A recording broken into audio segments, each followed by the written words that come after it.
रसूलुल्लाह ने क्या नहीं किया, बेवाओं की खबरगिरी का निज़ाम भी बनाया, यतीमों को कैसे पाला जाएगा। अब ये फरमाया कि अगर कोई यतीम के सर पर हाथ रखे, साथ यानी शफकत करे, वो यतीम के साथ मर्सी करे, तो जन्नत में मेरे साथ ऐसे होगा जैसे ये 2 उंगलियां हैं जी। अब इरशाद फरमाया और इरशाद फरमाया देखिए लोगों को यानी खाली नमाज नहीं पढ़वाई, नमाज तो और इबादत जो होती है वो सेल्फ करेक्शन के लिए होती है। मैं अपना करेक्शन करूँ, अपने को कहूँ, पहले कायदे का आदमी मैं तो बनूँ। जैसे एक उस्ताद होता है, मैं यूनिवर्सिटी में मैं पढ़ाता था, अब भी पढ़ाता हूँ मान लें, तो पढ़ाया तो बाद में, पहले तो पढ़ा है मैंने ना, मुझे दूसरों ने पढ़ाया, जब दूसरों ने मुझे इस काबिल बनाया तब मैंने अपने बाद वालों को पढ़ाया है कि ये भाई एक चिराग से दूसरा चिराग जले चलता रहे, बुझ न जाए कि अंधेरा हो जाए, इसीलिए पढ़ाया जाता है, इसीलिए लोगों को तैयार किया जाता है।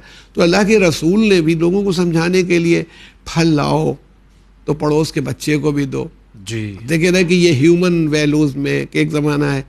अच्छा अगर ना दे सको तो फिर छिलके को सड़क पर नहीं फेंक देना, गली पर नहीं फेंकना, क्योंकि गरीब जो नहीं खा सकता छिलकों को देखेगा तो उसका दिल बेचैन होगा। उस बच्चे मुझे भी चाहिए।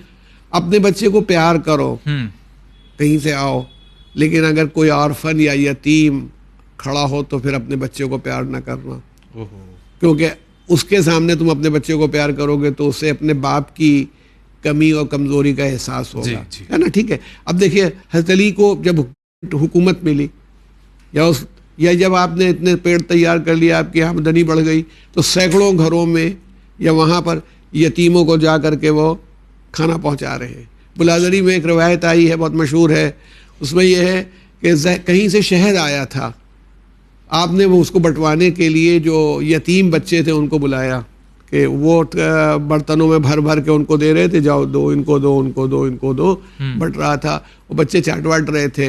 अच्छा। तो उसमें उसने कहा है किसी ने देखने वाले ने बात कही कि मौला आज तो आपने अजीब बात की, हम लोग तो इतना आपकी अजमत का ख्याल और जलालत का, मगर आप बच्चों की बात पर हंस भी रहे थे वो। तो आपने पूछा तुम्हारे बच्चे जब बचकाना हरकत करते हैं तो तुम कैसा महसूस करते हो?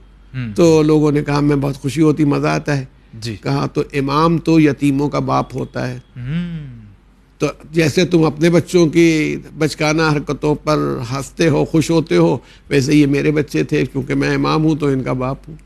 अच्छा आप देखिए ये था, रसूलुल्लाह ने कभी प्रिजन नहीं बनाया, कभी कैद खाना पैगम्बर के ज़माने में नहीं था, और तीनों खिलाफतें तारीख़ी तौर पर जो 3 खिलाफतें मुसलमानों में हैं, 3 खुलफा तक कोई कैद खाना नहीं था। अगर किसी को कैद करना भी होता था तो किसी बड़े आदमी की कस्टडी में दे दिया जाता था कि अपने घर में रखो।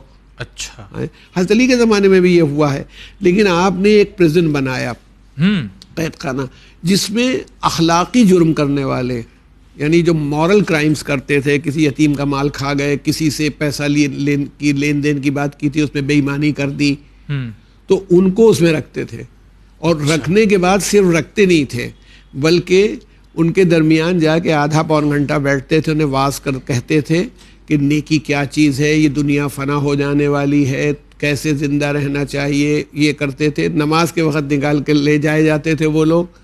अगर वो अफोर्ड कर सकते थे तो अपना ख़र्चा खुद देते थे, और अगर अफोर्ड नहीं कर सकते थे तो फिर बैतुल माल से, पब्लिक ट्रेजरी से पैसा दिया जाता। और हज़रत ये अंदाज़ा कर लेते थे कि ये अब 4 महीने रह चुका है, कुछ दुरुस्त हो गया है, तो छोड़ देते थे। अच्छा, मगर अमीरुल मोमिनीन ने ये कि ये इतने लोग, मान लें सोसाइटी में अगर गलती हो ही गई है जी, तो खाली अमीरुल मोमिनीन ये नहीं चाहते कि कह देंगे अस्तगफिरुल्लाह अस्तगफिरुल्लाह कह के छुट्टी पा जाओ, बल्कि तुमको सही मारिफत करवाए कि ज़िंदगी क्या है, वैल्यूज़ क्या हैं, अखलाकियात क्या हैं।